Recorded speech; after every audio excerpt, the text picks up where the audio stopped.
Oh, it's a statement. Apologies for interrupting. Sorry, I missed your introduction. So well, anyway, in response to what you're saying, I'll be on Wikipedia for Mr. Beveridge to find out those interesting things. And apologies, as I said. And I'd just like to make the observation, when you spoke, twice you said so this would be worth fighting for, a fair system would be worth fighting for. I'm summarising you there. Could you expand on what you, in this 100th anniversary year of the First World War, modern warfare, could you expand on what you mean by fight for? Yeah, that's very easy to clarify. I don't mean fight in the sense that I think we should go and bomb some people in the service of a fair social security system. Quite popular though, isn't it? You know, it's, I guess fight in the sense of kind of non-violent protest would be a kind of more way that I would have thinking about it. We also had a question from the front row. Afterwards. Yes. It's not a question, it's a clarifying concept. Could you? About Yeah, because people will be able to. Co-production.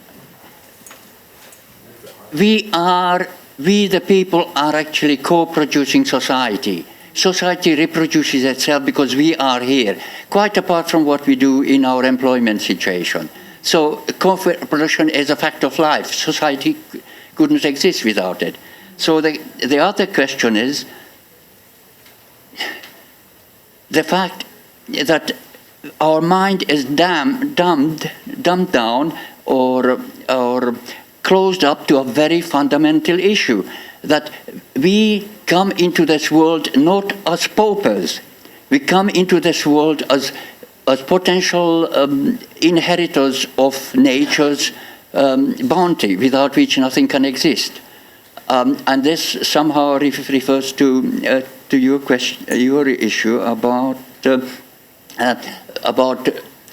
unearned income. 50 years ago, there was a tax category called unearned income. 20 years later, there was still a notion of selective employment tax. Some industries were taxed less because they were productive, others were taxed more. So I think something is wrong with our understanding of who we are and how we actually are being denied from the inheritance which is nature's gift to everybody.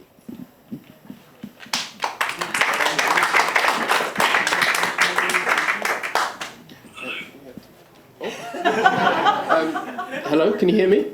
Harry? Harry? Yes, that's me. Yes. Sorry. Are you wanting to come in with a question? Well, I could do, yes. First of all, can I say thank you for setting this up. Okay, I might have to do something which is slightly annoying for you. I might have to repeat everything you say through the microphone. But if you go again, I'm now Harry. So if you talk again, yeah.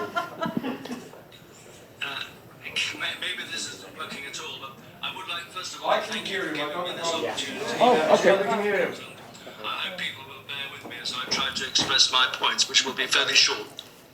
Yeah, carry on. People heard that?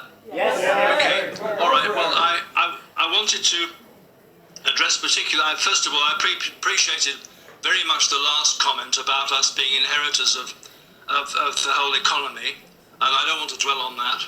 And I agree very strongly with what Barb Jacobsen was saying. Although I would pay for it in perhaps a slightly different way. Stop me if you want to repeat any of this. You're loud and clear, Harry. Don't worry. Okay, I'll carry on. Yes. I want to dispute the idea, which I regret very much, that the Citizens Income Trust take, and also apparently New Economics Foundation, that this is unaffordable. The basic income concept. 2 points I particularly notice. One is that in Switzerland, they're going to have a referendum for a universal basic income at the level of 2,500 Swiss francs a month. Now that is approaching double what would be the poverty line in this country. That's one thing. The other thing is, if people think that we can proceed to this in a gradual way, I would point out that the benefits system, as I think Barb said, as it is collapsing. It's completely in a state of disaster, and that is because the labour market is so fragmented, and people don't know what their entitlements are. And now we have this proposition of universal credit, which I'm surprised nobody has mentioned, because it's been very much in the news this week. Universal credit, which even its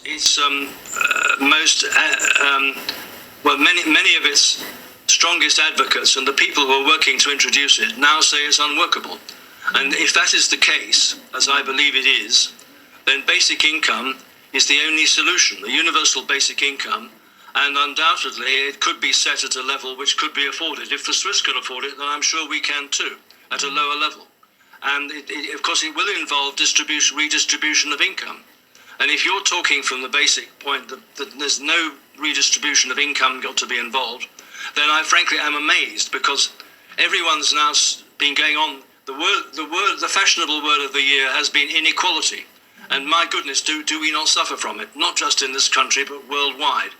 And the only way you can get round inequality is by redistributing income. That is fairly obvious, and therefore I urge you to consider ways in which income could be redistributed. I don't want to talk about different types of tax, but the money is certainly there. We had much higher rates of tax in the past in this country, and at that time we had higher growth rates and more prosperity. I think I'll leave it there. I hope you heard what I said, and I'll hang on around on the line if you want to come back to me. Great, thank you.